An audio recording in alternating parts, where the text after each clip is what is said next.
샬롬, 주님의 평강이 함께하기를 소원합니다. 네.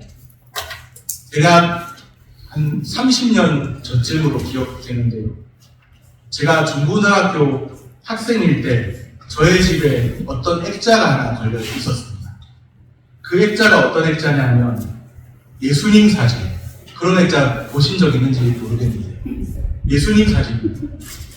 그 사진이 어떻게 생겼느냐 하면 백인 얼굴을 하고 있고요. 백인이에요. 백인. 그리고 금발머리. 얼굴도 아주 뭔가 멋있게 생긴 그런 예수님 사진, 그 액자가 걸려 있었습니다. 그 예수님 사진을 보면 이상하게도 마음이 편안해지는 듯한 그런 느낌까지 들기도 했습니다. 그런데 어느 날 한번 생각을 해봤습니다. 예수님이 과연 백인 얼굴을 하고 계실까? 실제로 금발머리였을까? 또 그렇게 멋있는 얼굴을 하고 계셨을까? 저보다 잘생겼을까? 그런 생각을 해본 거예요. 마치 우리가 백인 얼굴에, 금발머리에, 멋있는 얼굴을 예수님이라고 오해하듯이 오늘 본문의 제자들도 저마다 예수님에 대한 상을 그리고 있습니다. 예수님은 이런 분이 아니시고 우리가 교회에 대해서도 마찬가지입니다. 교회는 이런 곳이어야 되지 않을까. 저마다 교회에 대한 상을 가지고 있는 거예요. 예수님에 대한 상을 가지고 있어요. 예수님은 로마의 압제로부터 제자들이 때 살던 때는 로마가 이스라엘을 다스리던 때이기 때문에 제자들의 생각에 예수님은 로마의 압제로부터 이스라엘을 구원해내고 이 땅에 유대인들만을 위한 나라를 세우실 그런 메시아라고 기대했습니다. 제자들의 예수님에 대한 기대가 있었다는 것이죠. 그런 기대를 가지고 예수님을 따랐습니다. 그런데 예수님께서 세우시려는 나라, 그 나라는 이 세상에 속한 것이 아닙니다.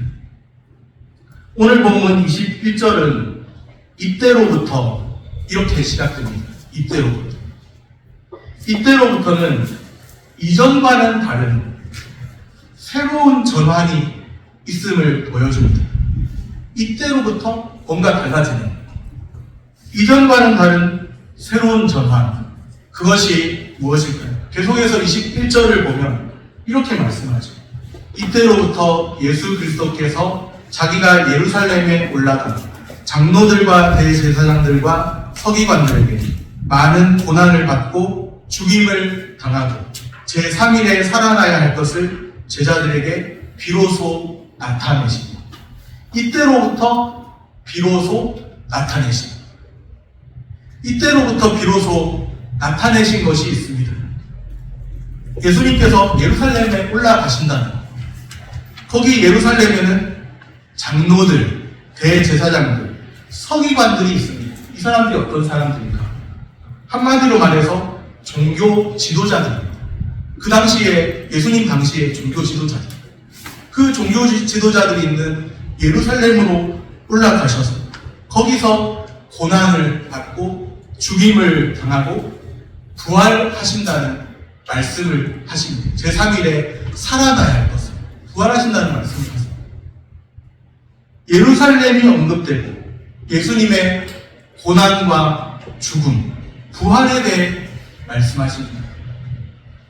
이전에는 나타내시지 않았는데 이때로부터 비로소 예수님 자신이 죽임을 당할 것이다. 그리고 고난을 받고 죽임을 당하고 다시 살아나실 것이다. 이 말씀을 하시는 거예요. 왜 이전에는 이것을 나타내시지 않으셨는데 이제야 비로소 나타내실까? 오늘 본문 바로 앞에 기록되어 있는 내용이 있는데 그 유명한 베드로의 신앙 고백입니다.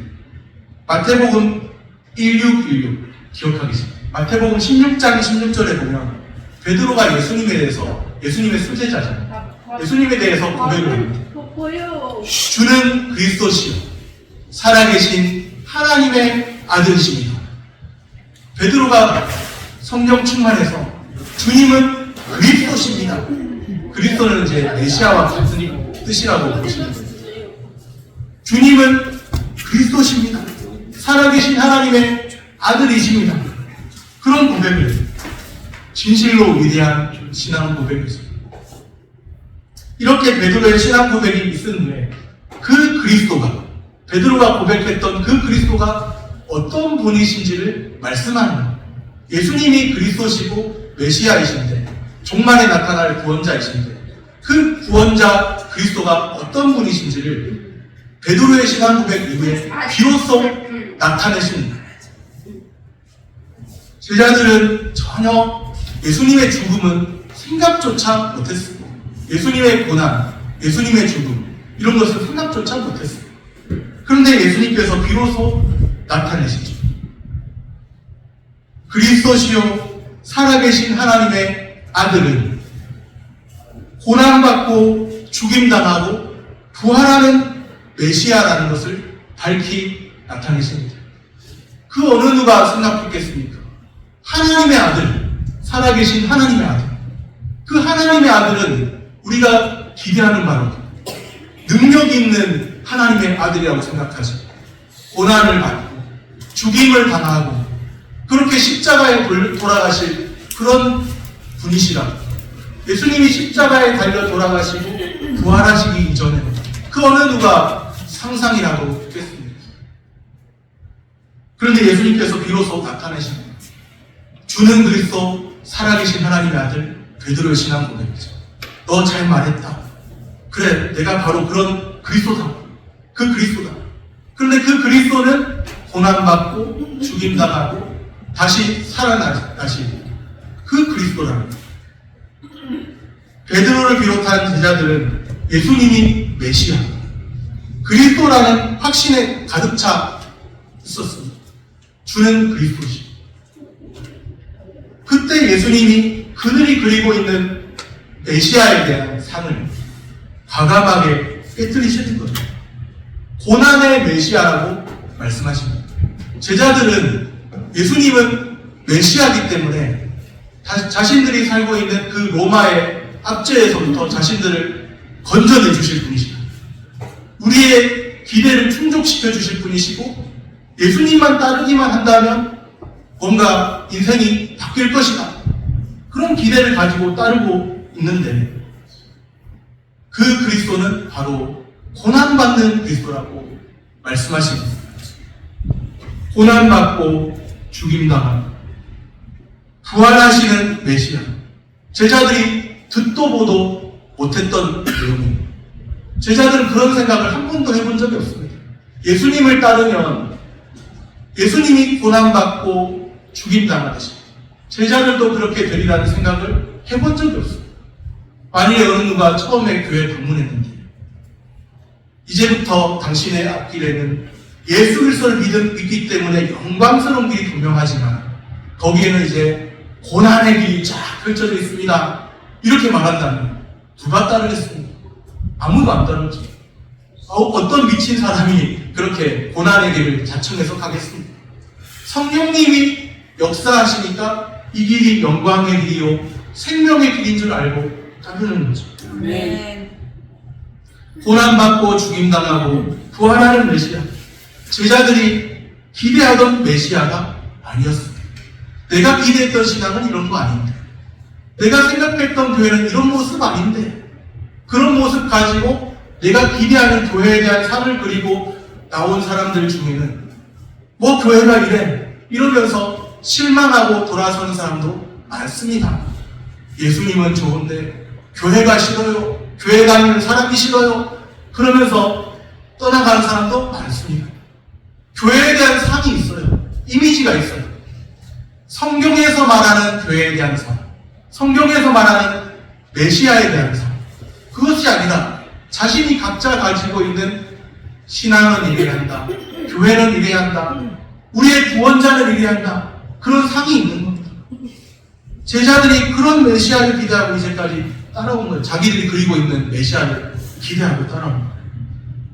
제자들은 메시아에 대한 인간적인 기대를 품은 채 주님을 따랐습니다. 우리는 예수님에 대한 어떤 기대로, 어떤 동기로 예수님을 따르고 있을까요? 예전에 제가 부교육자 때 신방 다니면서 어떻게 해서 교회 등록한 생각이 있길래 물어봤더니 이렇게 좀 장사 좀 잘 팔아달라고 이렇게 왔습니다. 이런 분도 계시도 대놓고 그런데 교회에서 이렇게 성도들이 많이 안 팔아주니까 어느 순간 처음에는 팔아줬는데 많이 안 팔아주니까 나중에는 슬슬 이제 자리를 옮기시더라고요. 어느 순간에 안 보이시더라고요. 그런 분이 계십니다. 교회에 나오는 동기가 다양한 겁니다. 인간이 그리워서, 사람이 그리워서, 외로워서, 뭐 장사 좀 잘 팔아달라, 물건 좀 잘 팔아달라, 여러 가지 동기로 나오는 거예요. 인간관계를 껴서 나오기도 하고.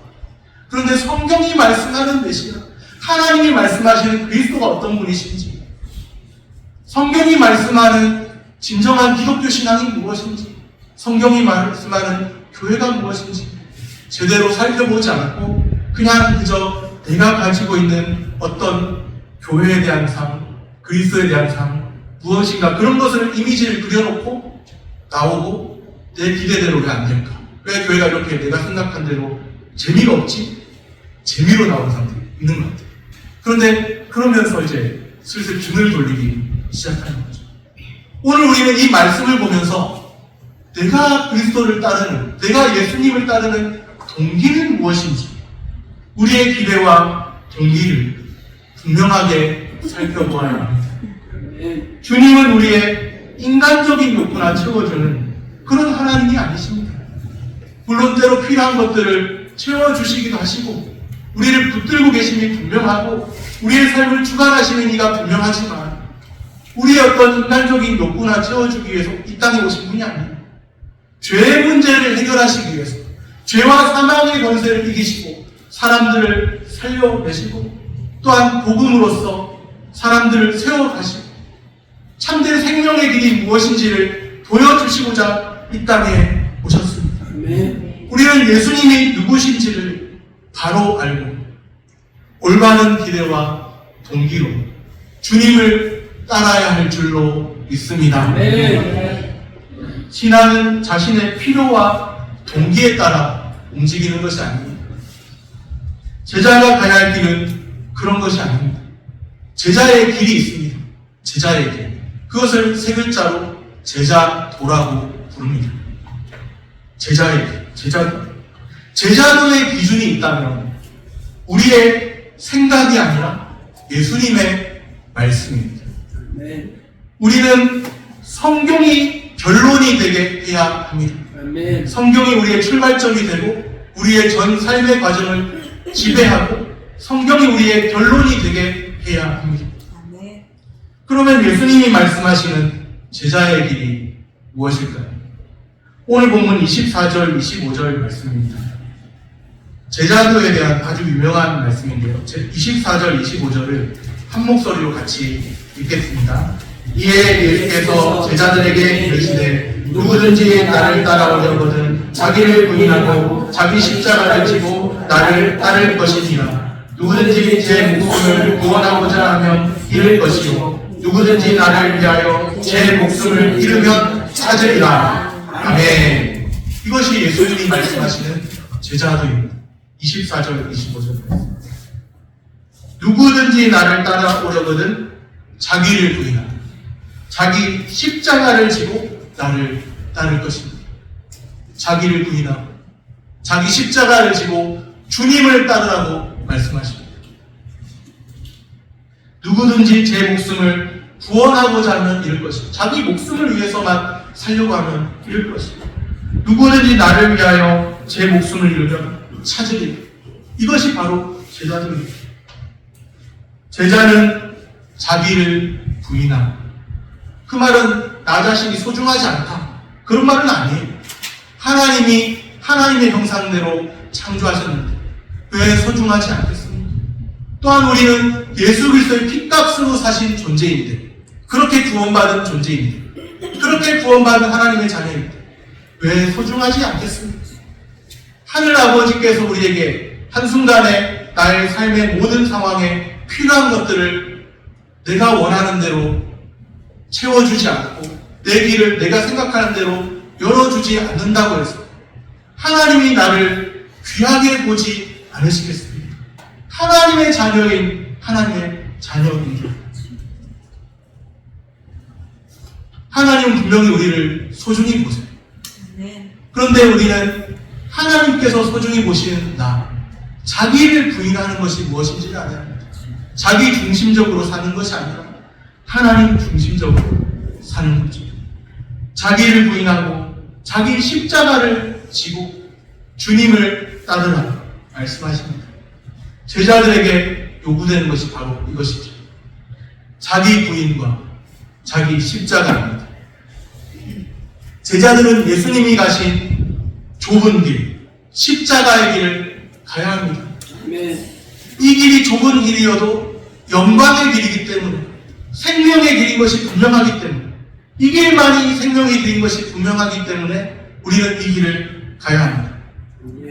이 길은 좁은 길이잖아요. 그런데 이 길이 유일한 생명의 길입니다. 자기를 부인해야 하는 길이고 자기 십자가를 지고 가야 하는 길이잖아요. 그런데 이 길이 진정 우리의 살 길입니다. 저는 기독교 신앙의 묘미가 이런 게 있는 것 같아요. 신앙의 역설이 있는 거예요. 그냥 자기 지혜로 나 자신을 얄팍하게 의지해서 무언가를 해보려고 하면 반드시 실패하게 됩니다. 하나님 의지하면서 나의 모든 것 내려놓고 하나님 바라보면서 가면, 자기를 부인하고 자기 십자가를 지고 가면 하나님께서 우리에게 살 길을 열어주십니다. 아멘. 신앙의 역설이 있습니다.